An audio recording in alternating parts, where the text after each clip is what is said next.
This is the story of Frederick Weyerhaeuser, the German immigrant who built a timber empire from a single lumber mill in the Midwest. Chapter 1: The Immigrant's First Step. Frederick Weyerhaeuser arrived in America in 1852. Having left Germany in search of new opportunities, he had little money and few possessions. His first years were marked by hard work and humble living. But this period of struggle was not without purpose. Through sheer grit and determination, Weyerhaeuser honed the skills and made the connections that would later propel him to greatness. In the bustling sawmills of the Midwest, Weyerhaeuser found his true calling. Lumber was the industry of the time, driving the construction boom that accompanied America's westward expansion.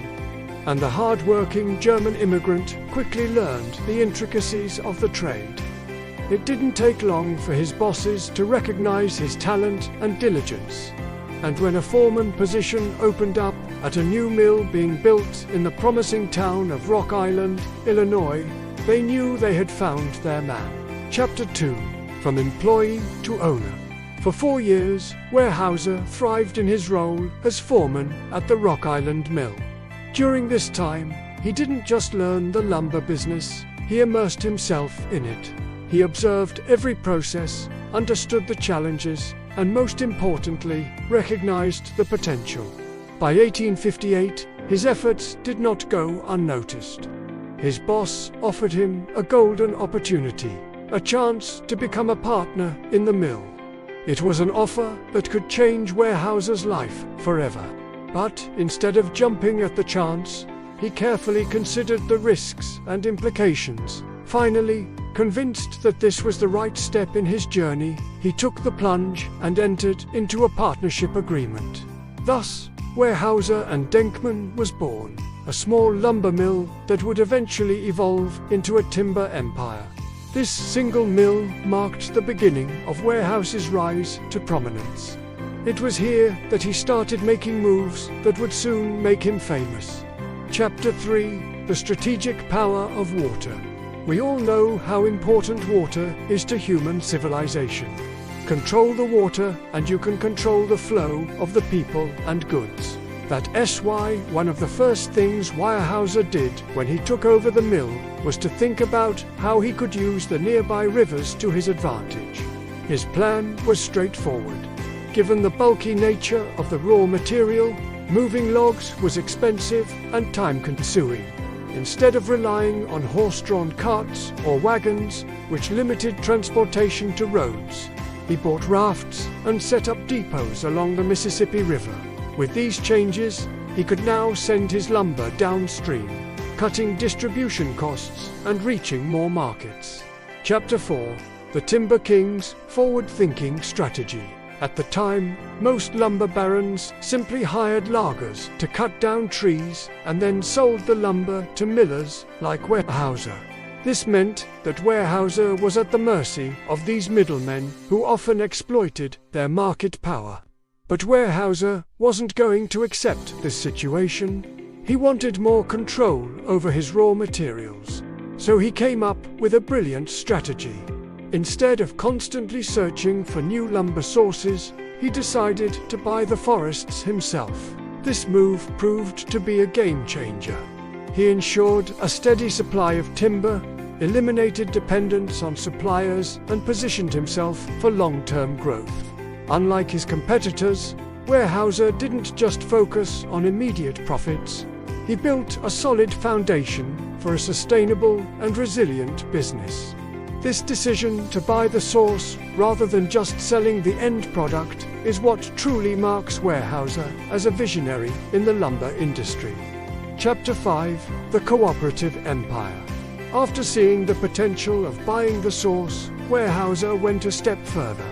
He realized that the fragmented nature of the lumber industry was hurting everyone. There was too much competition and not enough organization.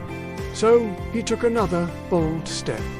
In 1870, he proposed an idea so revolutionary that it changed the face of the lumber industry forever. He convinced his biggest rivals to form a partnership. the Mississippi River Logging Company. Their combined resources would allow them to purchase large tracts of timberlands and streamline the logging process. For the first time, cooperation was prioritized over competition. This breakthrough allowed the partners to maximize their profits while reducing waste and inefficiencies. The Mississippi River Logging Company became a model of success, proving that collaboration could lead to greater prosperity. Under the leadership of Weyerhaeuser, the logging companies worked together to buy out smaller mills and increase prices. They also cooperated to prevent strikes by mill workers from spreading. But not everyone was happy with this arrangement. Smaller, independent millers, who were not part of the group, suffered under the new price structure. They felt trapped with high costs and limited options. Many had no choice but to sell their businesses to the cooperative. Even though there were critics, the cooperative continued to grow and prosper. Chapter 6: The Westward Expansion. By the 1890s, the forests near the Mississippi River were starting to look a bit bare due to decades of logging. Weyerhaeuser knew he needed to find new sources of timber if he wanted to keep growing. He considered various locations before setting his sights on the Pacific Northwest. The towering trees of the region were renowned for their quality, but the area was relatively isolated and not much lumber was being produced there. Yet, it seemed like the perfect place to establish a new mill. What drew Weyerhaeuser's attention in particular was the untouched virgin timber of the west coast of Oregon and the abundance of white pine in Idaho. However, the main attraction was the dense old-growth forests of Washington state. With the prospect of securing a plentiful and high-quality timber supply, Weyerhaeuser began negotiating deals to bring his lumber empire to the Pacific Northwest. In 1900, he struck a remarkable bargain with the struggling Northern Pacific Railway. For just $1.5 million, he acquired 900,000 acres of prime timberland. This purchase marked the beginning of Weyerhaeuser's westward expansion and laid the foundation for his colossus in the Pacific Northwest. Chapter 7: The Birth of a Colossus. The vast tract of land in the Pacific Northwest required a dedicated team to manage its operations. In 1900, Weyerhaeuser established the Weyerhaeuser Timber Company with headquarters in Tacoma, Washington. This marked a pivotal moment in his journey from a single mill to a full-fledged timber empire. Managing such a large operation demanded a robust infrastructure. So the company invested heavily in building efficient logging camps, transportation networks, and processing facilities. These efforts transformed the rugged landscape of the Pacific Northwest into one of the most productive lumber regions in the world. Chapter 8: A Legacy of Stewardship. While many of his fellow timber barons advocated for the controversial practice of cutting, Weyerhaeuser took a different path. He was one of the first to champion reforestation and sustainable forestry practices. This forward-thinking approach ensured that the forests he depended on would remain productive for generations to come. Furthermore, Weyerhaeuser diversified his business interests. He expanded beyond just lumber production into related fields, such as pulp and paper manufacturing. This diversification move helped insulate his business from the fluctuations of a single market, contributing to the longevity of his empire. Chapter 9: The Family Dynasty. From the start, Weyerhaeuser's business was deeply rooted in family. He involved his sons and sons-in-law in the company, passing on his values and business acumen to the next generation. This created a dynasty that extended beyond Weyerhaeuser's lifetime, ensuring that his legacy would endure. Even after he stepped back from the day-to-day operations, his family's involvement kept his vision alive. Chapter 10: The Enduring Impact.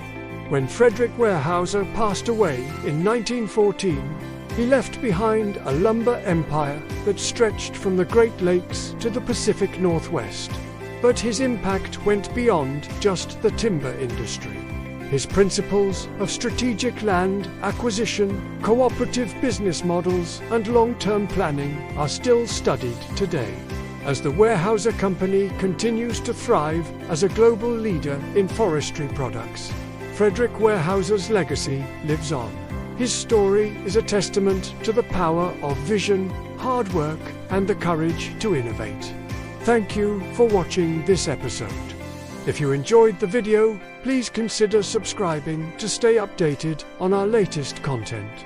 We have many more captivating business stories like this one waiting for you. Until next time, thank you for watching.